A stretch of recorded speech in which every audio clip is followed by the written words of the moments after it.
ইদং পাত্রং পূর্ণমাত্রায় নমঃ ইদং অর্ধং পূর্ণমাত্রায় নমঃ ইদং আত্মনিয়ং পূর্ণমাত্রায় নমঃ ইদং এই লাড্ডু ছিল না দেখি শুনলাম একটা কাপড়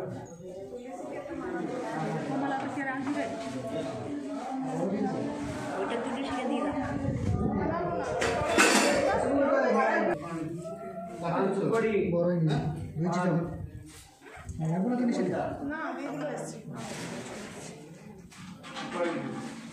করি তো কি নমো বিষ্ণু পাদায় অরলম ত্যাগপনে জন্লাসি সর্বলাভে ধারণ শিরুপতিনা সরস্বতী ধারা সংরক্ষিণে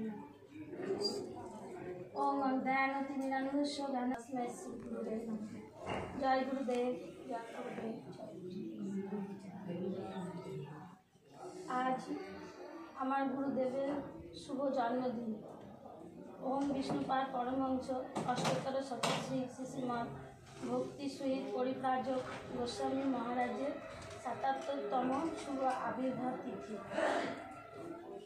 আজকের দিনটি খুবই আনন্দের দিন, খুবই মঙ্গলজনক দিন। আজকে গৌড়ীয় যে গুরুবর্গ, এই যে গৌড়ীয় গুরুবর্গ হচ্ছেন ভগবানের নিত্য সিদ্ধ পার্শ্বদ।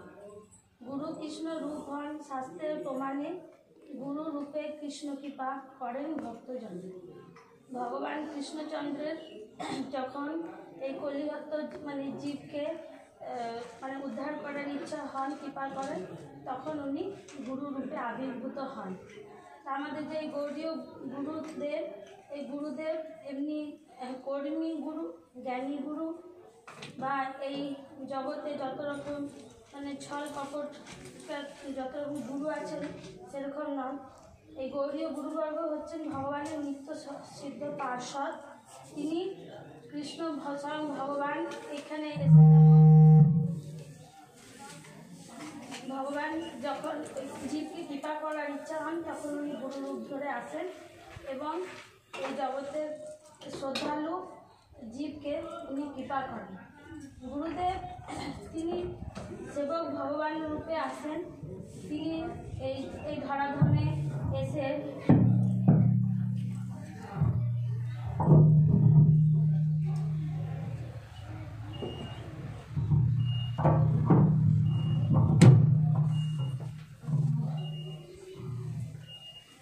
এই ভৌম প্রপঞ্চের মধ্যে যতদিন লীলা করেন ততদিন উনি নিজে ভক্ত অবতার হিসাবে থাকেন এবং নিজেও সেবা করেন আর এই শ্রদ্ধালু জীবগণকেও কৃষ্ণ সেবা শিক্ষা দেন এবং জীবকে কৃষ্ণ ভক্তি দান করে উনি এই জীবকে এখান থেকে উদ্ধার করেন।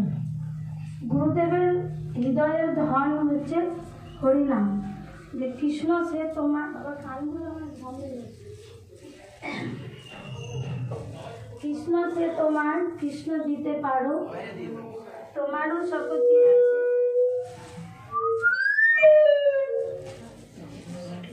কৃষ্ণ সে তোমার, কৃষ্ণ দিতে পারো তোমারও শক্তি আছে। গুরুদেব হচ্ছেন গুরুদেবই স্বয়ং ভগবান এবং তিনি ভক্ত রূপে থাকেন। তো উনি আর ভগবান ভক্তকে ছেড়ে থাকেন না, আর ভক্ত ভগবানকে ছেড়ে থাকেন না। ভগবান তো তিনি তার ভক্তের কাছে পুরো বিক্রি হয়ে গেছেন। তো গুরুদেব হচ্ছেন এখানে এই জগতের মধ্যে শ্রেষ্ঠ আরাধ্য দেব। এই জগতের সমস্ত দেবদেবী থেকে গুরুদেবই হচ্ছেন আরাধ্য। তো গুরুদেবকে সেবা করলে, গুরুদেবকে ভক্তি করলে গুরুদেব সে তার হৃদয়ের ধন সে ভগবান কৃষ্ণচন্দ্রকে দিতে পারে। কৃষ্ণ সে তোমার, কৃষ্ণ দিতে পারো তোমারও শক্তি আছে। তো গুরুদেবেরই সেই কৃষ্ণ সেবা বা ভগবানকে দেওয়ার শক্তি গুরুদেবেরই আছে। তো গুরুদেব এর একটি লীলা, যে গুরুদেবের অনন্ত লীলা